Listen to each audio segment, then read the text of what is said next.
Salve, salve rapaziada, sejam muito bem-vindos a mais um vídeo do canal Ciclo Histórico e hoje a gente vai falar sobre as principais atividades econômicas na colônia brasileira.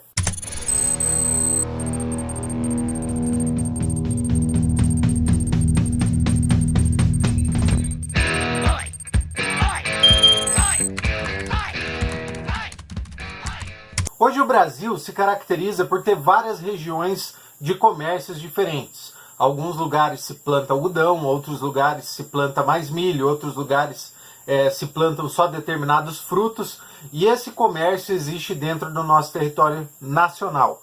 Porém, na época colonial, a coisa era muito mais separada. Um lugar plantava açúcar, outro lugar criava gado e etc, né? Então, a gente vai falar um pouquinho sobre isso hoje. Pessoal, como eu estou falando do Brasil colônia, vocês vão falar, mas e o pau-brasil? O pau-brasil eu já relatei lá no começo e já falei sobre ele. Então nós vamos falar sobre as principais atividades econômicas dentro da colônia na questão de se tornar e manter a colônia Brasil, beleza? Então vamos lá, não tem como eu falar de outra coisa primeiro a não ser o açúcar. E como todo mundo sabe, o primeiro local de exploração do açúcar no Brasil foi no Nordeste. E por causa dessa exploração foi o primeiro centro de colonização e de urbanização dentro da colônia. Mas infelizmente a situação atual do Nordeste não se diz respeito a só uma fatalidade que aconteceu, e sim por um processo histórico dessas explorações naturais aí que aconteceram ao decorrer da história. Mas enfim, vamos lá. Salvador era a maior cidade na região nordeste do país no período colonial. Não existem dados claros sobre o início da colônia, quantas pessoas existiam e moravam em Salvador, mas eu anotei alguns dados aqui, eu acho interessante eu ler para vocês. Calcula-se que em 1585 existiam 14 mil habitantes em Salvador. Já em 1754, existiam 40 mil moradores em Salvador. Ah, mas isso é pouca gente. E se isso não bastasse, metade da população era escrava, tá? Ou seja, se nós tínhamos 40 mil, no mínimo 20 mil era escravo. Era da metade para cima escravo, você pode ter certeza. Beleza? Ah, mas parece tão pouca gente. Cara, realmente parece pouca gente, para nossa noção de tempo. Porém, só para vocês terem noção, em 1600, São Paulo só tinha 2 mil habitantes, tá? Então nós estamos falando aqui que antes de São Paulo ter 10 mil habitantes, Salvador já tinha 14 mil. Então é só para você ter noção da onde estava colonizado e da onde estava começando a ser explorado. Porque toda a região sul era ainda o começo do desbravamento dela. E não tem como negar, o açúcar foi a principal atividade do desenvolvimento socioeconômico de toda a região nordeste do nosso país, tá? Principalmente no período colonial, que é onde foi que se desenvolveu a urbanização, o comércio dentro da colônia, onde começou a gerar lucro para que a coroa portuguesa realmente quisesse investir na colônia Brasil. E isso é de suma importância. Então a cana-de-açúcar foi um motor para gerar um sistema socioeconômico dentro da colônia, e é isso que a gente tem que dar valor nesse processo da criação e do cultivo da cana-de-açúcar dentro do nosso país. E é interessante a gente lembrar que o açúcar, a partir do século XV, ele vai ser um produto meio exótico, usado pelos mais ricos, pela elite, e ele chegou até a ser usado como remédio. Hoje em dia é meio irracional você pensar isso porque ele está em qualquer pacote de cesta básica. É um produto barato, mas ele já foi um produto extremamente exótico e que só os chiques possuíam. Não é à toa que ele tinha um valor muito comercial, um valor muito aceitável dentro de todo o processo econômico, porque valia a pena você exportar para a Europa, porque você ainda ganhar muito dinheiro em cima disso. Nós, historiadores, infelizmente, não conseguimos o dado exato, tá, da chegada da cana-de-açúcar dentro do território nacional. Mas é a partir de 1530 que vai começar a se desenvolver esse mecanismo de plantio da cana-de-açúcar para fazer o processo aí do açúcar dentro do território nacional. E uma das figuras mais importantes para esse processo de implantação do cultivo da cana-de-açúcar dentro da colônia do Brasil foi Martim Afonso. Martim Afonso, ele trouxe especialistas da cana-de-açúcar para plantar aqui na colônia do Brasil e tentar ganhar dinheiro com isso. E esses especialistas vão atuar principalmente em São Vicente e Pernambuco. Esses não vão ser os maiores polos de cultivo de cana-de-açúcar, mas vão ser os principais para gerar o motor que vai mover todo esse sistema econômico. Então Martim Afonso tem grande importância, porque pegando essas duas capitanias e investindo no cultivo de cana-de-açúcar nela, ele vai começar a fazer girar um sistema socioeconômico, e esses especialistas que ele trouxe para plantar a cana-de-açúcar, para explicar como funcionava o plantio, também criavam os engenhos. Então, junto com a plantação, vai vir os engenhos de cana-de-açúcar. Após esse pontapé, os grandes dois produtores de cana-de-açúcar vão ser Bahia e Salvador. Isso porque Tomé de Souza ele vai incentivar o plantio de cana-de-açúcar dentro dessas capitanias. Então é normal que elas vão se desenvolver mais do que Pernambuco e São Vicente, porque ela não vai ter o mesmo incentivo. Então, por mais que o Martins pegou e fez um investimento em Pernambuco e em São Vicente, quando a Bahia e Salvador têm o incentivo, Tomé de Souza, que é o cara que comanda todas as capitanias, então é lógico que esses lugares vão ter um desenvolvimento muito maior, como se diz, desse sistema novo socioeconômico que está surgindo. Então lá a cana-de-açúcar vai virar a rodo, tá? Vai ser plantado muita, e isso vai fazer as cidades crescerem e começar a ter um giro de dinheiro nessa região. Mas foi também só pela questão do incentivo? Não. Tomé de Souza não era burro. Ele escolheu a região geográfica que mais se identificava com a cana-de-açúcar e ele chegou à conclusão que a Bahia e Salvador seriam os locais que a cana-de-açúcar ia se desenvolver mais facilmente. Então, por isso, teve esse incentivo nessas duas capitanias. E é extremamente importante a gente ressaltar que nem em Portugal, e muito menos no Brasil, durante todo o período colonial, foi instalado alguma refinaria de cana-de-açúcar.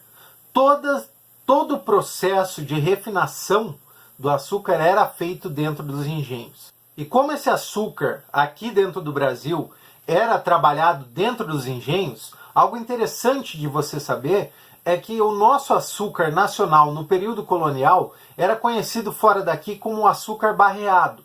Isso porque a filtração, não sei se é assim que se diz, todo o processo da cana-de-açúcar era utilizado o barro. Isso não quer dizer que o nosso açúcar tinha uma menor qualidade, tá? Porque fazia o açúcar branco, fazia todo o processo, só que no processo de purificação, não sei como se diz, era usado barro. Então o nosso açúcar criado aqui dentro da colônia era conhecido como o açúcar barreado lá na Europa.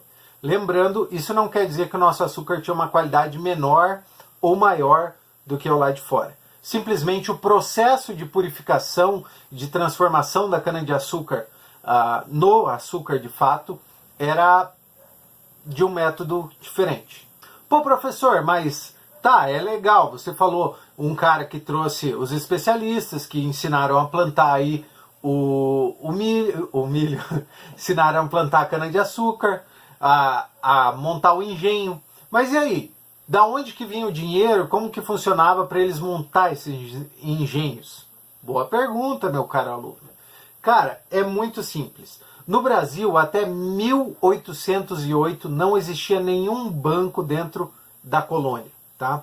Então vamos deixar claro que até 1808 não existia banco. Então como que funcionava o dinheiro aqui? Tirando grandes investidores, vamos falar assim, que saíram da Europa e vieram para cá com dinheiro na intenção de investir no Novo Mundo e produzir aqui e fazer milagre. Tirando essas pessoas, quem financiava e quem controlava o dinheiro dentro do território nacional nesse período colonial era a igreja. E ela funcionava exatamente como um banco. Ela ia emprestar para você, se você tivesse alguma garantia que ia pagar, e ela ia cobrar juro em cima do dinheiro que foi emprestado para você. Então era o mesmo sistema de empréstimo, porém, em vez de vir de um banco, ele ia vir das igrejas, dos jesuítas, das pessoas ligadas à Igreja Católica.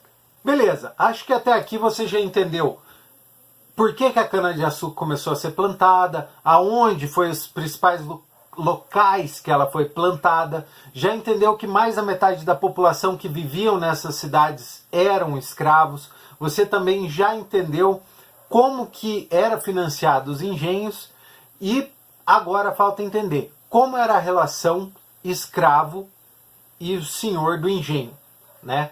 Que são os dois extremos, então vamos falar um pouquinho disso.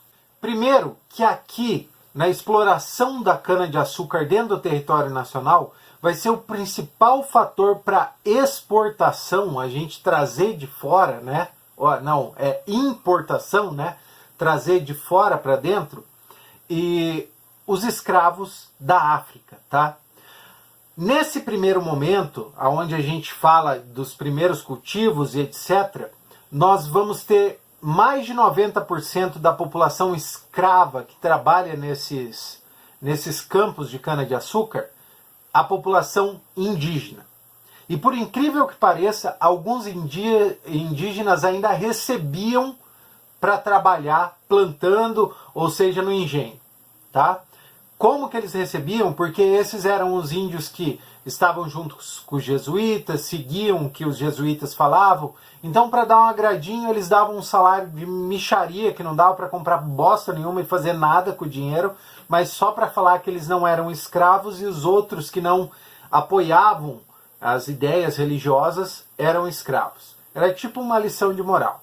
Os nativos, eles iam realizar todo o processo de refinação da cana-do-açúcar, tá? Até que chegassem os escravos negros, porque até que eles já tinham trabalhado nisso. Então foi um dos fatores que impulsionou, né, esse sistema de importação dos escravos africanos para cá. Mas enfim, os escravos nativos faziam todo o processo, tá? Eles plantavam, iam para o engenho, refinavam a cana-de-açúcar, fazia todo o processo. A vida no campo era terrível. Imagina você em cima daquele sol ardente, cara, plantando um pedacinho de cana e tal. Terrível. Só que no engenho era pior. Entenda, os índios nunca tinham mexido com isso. Então, estudiosos da época têm provas claras de que ao lado de praticamente toda a roldana que girava, daqueles mecanismos grandes, tinha um machadinho, tá? E um pé de cabra. Por quê? Porque era comum um índio enroscar a mão a hora que estava passando a cana, alguma coisa, e ir prensando o braço, e para o índio não morrer, alguém prensava com o pé de cabra e cortava o braço fora. E isso, quando não acontecia pior, ia inteiro, né, para dentro. Então, nessa questão, era muito pior para o índio trabalhar dentro do engenho, ou dentro daquela outra parte que eu não lembro o nome, que você fervia cana-de-açúcar, tem todo o processo, porque eram locais que eles não eram acostumados.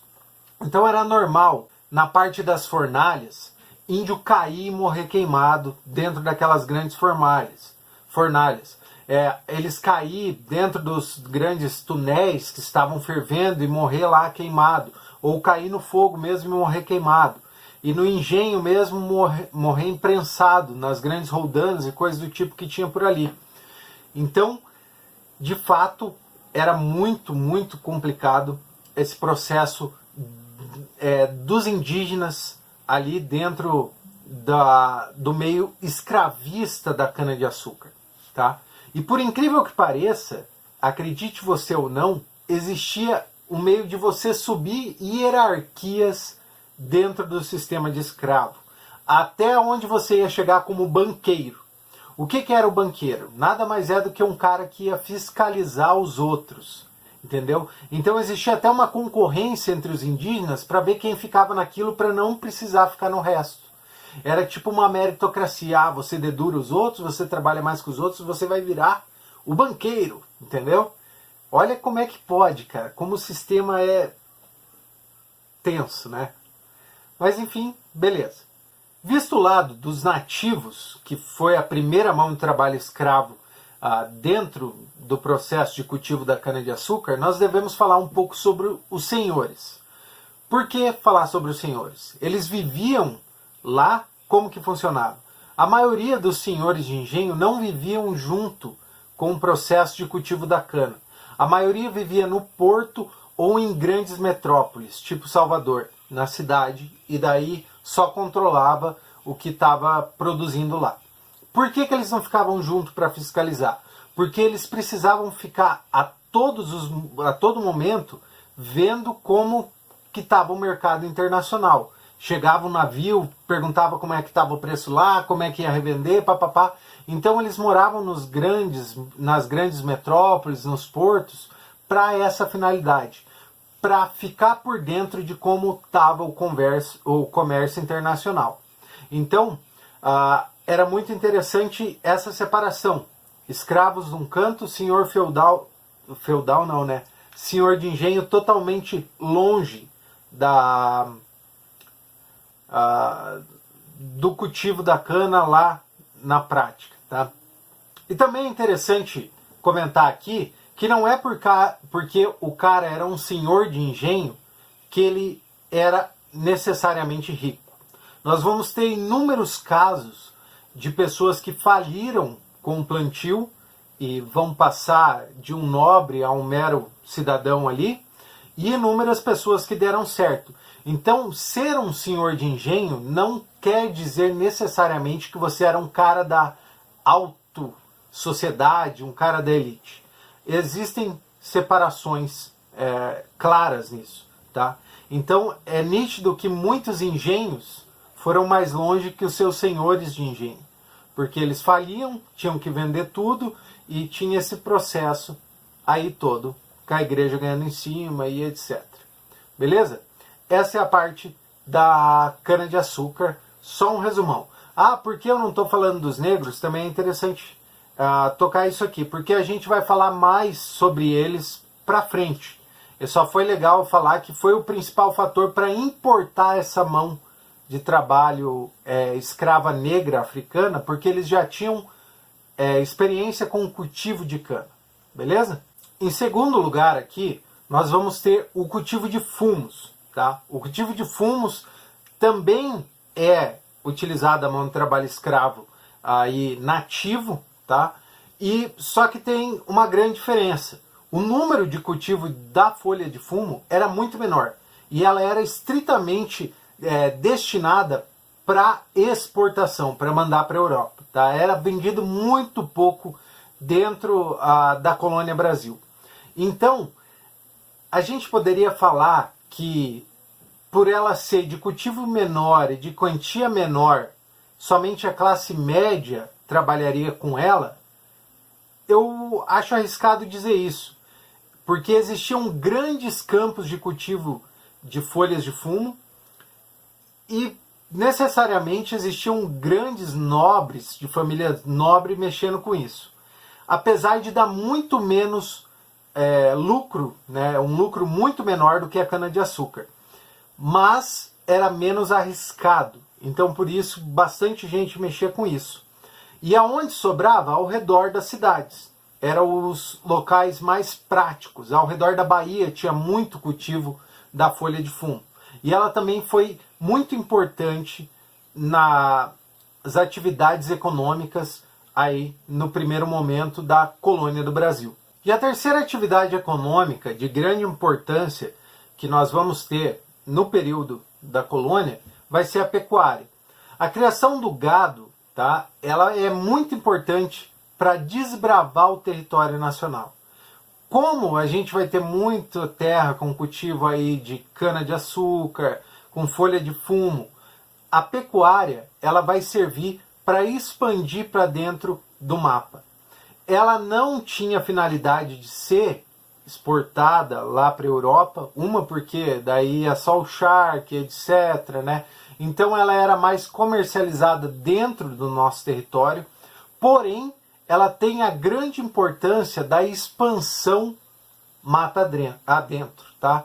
Isso tanto para o sul quanto cerrado adentro, ali na parte do Nordeste. Porque conforme a cana-de-açúcar e o cultivo de folhas de fumo vão tomando espaço ao redor das cidades, a pecuária tem que procurar o seu espaço. E com o gado, você só entra no mato, desmata, deixa ele pastando, era muito mais fácil.